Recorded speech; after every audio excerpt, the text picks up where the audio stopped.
Mad for each other లో నిన్న జరిగిన ఎపిసోడ్ లో మాస్క్ మ్యాన్ చేసింది గందరగోళం స్వామి. తనకు అసలు కాన్సెప్ట్ అర్థం అవుతుందా, అర్థం కావట్లేదా? అసలు మాస్క్ మ్యాన్ వాళ్ళ వైఫ్ కి అయితే నేను దండం పెడతా స్వామి, దేవత ఆమె మాత్రం ఓకేనా, మాస్క్ మ్యాన్ ని భరిస్తుంది కాబట్టి నిజంగా ఆమె దేవత. అసలు ఏం జరిగింది నిన్న మేడ్ ఫర్ ఈచ్ అదర్ లో? లవ్ గురు ఏం చెప్పాడు ఓకేనా, ఏం చెప్పాడు అతను? ఇదే రోజు మీ చివరి రోజు అయితే మీ పార్ట్నర్ కి మీరు ఏం చెప్పాలనుకుంటున్నారు అని చెప్పమన్నారు ఓకేనా. 2 జోడీలు అయితే ఎక్స్ట్రాడినరీ గా చెప్పారు. ఆ 2 జోడీలు ఎవరో కూడా చెప్తాను. ఆ తర్వాత ఫస్ట్ మాస్క్ మ్యాన్, నీకు దండం దోతా నిజం చెప్తున్నా. బిగ్ బాస్ సీజన్ 9 లో నిన్ను చూసా, నువ్వు కావాలి, నువ్వు రావాలి, నువ్వు ఉండాలి మ్యాట్ ఫర్ ఈచ్ అదర్ అని గట్టిగా వీడియోలు చేశా. కానీ సెకండ్ వీక్ లో నువ్వు ఎలిమినేట్ అవుతున్నావు కదా, చాలా సంతోషంగా ఉంది. మీ వైఫ్కు మాత్రం నేను కొడుతున్న సెల్యూట్. ఆమె మిమ్మల్ని ఎంత బాగా బరాయిస్తుందంటే అంత బాగా బరాయిస్తుంది. మీకు కాన్సెప్ట్ అర్థమైందా లేదా? చివరి రోజు అయితే ఓకేనా, మీ వైఫ్కి మీరు ఏం చెప్తారు అని అన్నారు అంతే. మీరేమంటున్నారు మాస్క్ మ్యాన్ గారు? హరిత చనిపోతుందా చివరి రోజు అయితే? హరితకి నేను అలా చెప్పను అది ఇది అంటున్నారు. అక్కడ కాన్సెప్ట్ మీకు అర్థమైందా? మ్యాడ్ ఫర్ ఈచ్ అదర్ చివరి రోజు అయితే మీరు ఏం చెప్తారు అన్నప్పుడు నీట్గా చెప్పుకోవాలా. హరిత, నేను ఫస్ట్ టైం నీ మీద గొడవ పడ్డాను చూసారా, ఆ రోజు నాకు బాగాలేదు, నా మనసు చెలించిపోయింది, నిన్ను అరిచాను, గందరగోళం చేశాను అని అలా ఏదైనా చెప్పుకుంటే ప్రేమని షేర్ చేసుకుంటే బాగుంటుంది. అంతేగాని లవ్ గురునే బెదిరించడం, బిగ్ బాస్ సీజన్ 9 లో బిగ్ బాస్ని ఎలా బెదిరించాడు, ఇక్కడ లవ్ గురుని బెదిరించడం మ్యాడ్ ఫర్ ఈచ్ అదర్ లో ఏంటి స్వామి? నాకైతే అసలు అర్థం కావట్లేదు. ప్రతి ఒక్కరూ చదువుతున్నారు అన్న, ఇది ఒక కాన్సెప్ట్ అన్న, కాన్సెప్ట్ లా చూడన్నా అంటే నేను కాన్సెప్ట్ లా చూడను, మీరందరూ నాకు వ్యతిరేకం, నేను ఒక్కనే ఒకటే, లోకమంతా ఒకవైపు, నేను ఒక్కనే ఒకవైపు అన్నట్టు బిహేవ్ చేస్తున్నాడు అయ్యా మాస్క్ మ్యాన్. అలాగే బిహేవ్ చేస్తున్నాడు. హరిత గారు మాత్రం గ్రేటో పాపం, ఒక్క మాట కూడా నోట్ నుంచి మాట్లాడిన ఇట్లా మొత్తం మాస్క్ మ్యాన్ ఓకేనా. ఇతను ఒక కాన్సెప్ట్ లో ఉంటాడు మాస్క్ మ్యాన్, హరిత గారు ఇంకా కాన్సెప్ట్ కి బలైపోయి ఉంటారు. ఇంకంతే, ఆయన చెప్పింది చెయ్యాలా.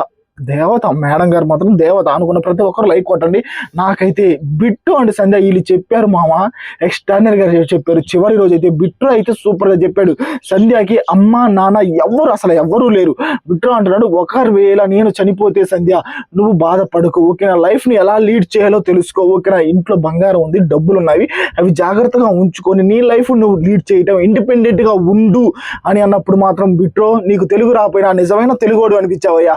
అంటే ఎమోషన్స్ తెలుసు నీకు అనిపించేలా బిహేవ్ చేసావు బిట్రో, ఇది మాత్రం నిజం. చాలా మంది నీకు తెలుగు రాదు అని అన్నారు, కానీ నిజమైన తెలుగోడు అనిపించావు నాకు. సూపర్ ఎక్స్ట్రాడినరీగా మాట్లాడారు ఓకేనా. సంధ్య మాత్రం అర్జున్ రెడ్డినే చూస్తాం మనం, సంధ్య ఫైర్ కూడా చూస్తాం. వీళ్ళిద్దరు కాంబినేషన్ మాత్రం సూపర్ అనుకున్న ప్రతి ఒక్కరు ఎక్కడైనా లైక్ కొట్టండి, చూద్దాం ఎంతమంది కనిపించిందో బిట్టు అంటే సంధ్య సూపర్ అని. ఆ తర్వాత ప్రియాంక అండ్ శివ్ అయితే శివ్ అండ్ ప్రియాంక వాళ్ళదైతే నాకు చాలాసార్లు ఓవర్ అనిపించింది. అని ఇక్కడ శివ్ మాట్లాడే మాటలైతే చాలా సూపర్ అనిపించింది ఓకేనా. వాళ్ళ నాన్నగారు కండక్టర్ అయితే వాళ్ళ నాన్నగారు ప్రతిరోజు డ్రింక్ చేసి వచ్చి వాళ్ళ అమ్మని తిరగటం కొట్టడం అలా చేస్తాడంట. అప్పుడు శివ్ అనుకున్నాడంట, నా లైఫ్లోకి వచ్చే అమ్మాయిని నేను పద్ధతిగా నీట్గా చూసుకోవాలి అని అనుకున్నాడంట. అలాగే ప్రియాంకని నేను చూసుకుంటున్నాను అని అన్నాడు. సూపర్ అనిపించింది. ఎందుకంటే అమ్మ బాధని అర్థం చేసుకున్నాడు శివ్ అనిపించింది. శివ్ అండ్ ప్రియాంక కొంచెం ఓవర్ ఓకేనా, ఆ కాన్సెప్ట్ నడిచేటప్పుడు ముద్దులు పెట్టుకుంటున్నారు, అదంతా కొంచెం ఓవర్ గానే ఉంది. కానీ శివ్ మాట్లాడిన మాటలు అయితే నాకైతే మనసు టచ్ చేసినాయి ఓకేనా.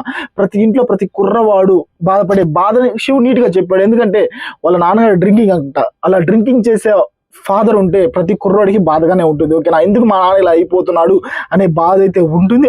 అది శివ్ కళ్ళలో నేను చూసా. సూపర్ గా మాట్లాడాడు. ఆ తర్వాత వీళ్ళు సిద్ధు అండ్ సోనియా, ఇక్కడ సోనియా అంటుంది, అసలు నువ్వు చనిపోయావంటే సిద్ధు ఆ క్షణం నేను ఎలా ఉంటాను, నేను కూడా వెళ్ళిపోతాను కదా అది ఇదంటే నొనముసుకో అని వాళ్ళిద్దరు కామెడీ మాత్రం సూపర్ మా ఓకేనా. ఇక్కడ సిద్ధు కూడా ఇలా అంటున్నాడు, ఆ క్షణం అసలు వచ్చిందంటే అసలు నేను ఊహించుకోలేకపోతున్నాను, ఆ క్షణం వచ్చిందంటే నిన్ను వదిలి నేను వెళ్ళలేను ఎక్కడికి, మన ఇద్దరం ఒక్కటే అన్నప్పుడు సూపర్. వీళ్ళు కూడా బాగా మాట్లాడారు అని నాకు అనిపించింది ఓకేనా. కాకపోతే ఇక్కడ మహేష్ అండ్ శాండ్రా, మహేష్ గారు ఎప్పుడు చూసినా శాండ్రా గారికి ఎలివేషన్ ఇస్తూనే ఉంటారు, కానీ శాండ్రా గారే అర్థం చేసుకోవట్లేదు ఓకేనా.